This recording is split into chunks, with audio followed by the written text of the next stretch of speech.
અરે ભાઈ અરે આ શું છે લા બધું હે ભજનમાં આવવાનું મારા બધા આયા પણ ભજનમાં જવાનું હતું દારૂ પીવાનું જો આવો છો તમારા આ દારૂ પીને શું કરવા આયા છો વૈકાન જો મારે વિચાર કર્યો મેં કે ભજન છે ને એમને હું કઈ નહીં કોઈ આમ એટલે તમારે જે ભજન ગાવા છે ઈ કર હવે એક બાજુ પલોઠી વાળી બેસી રહેવાનું હતું ખાલી ભજન ગાયો કે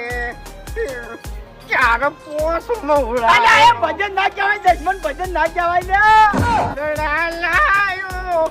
એનો મેં દારૂ ગાયો રે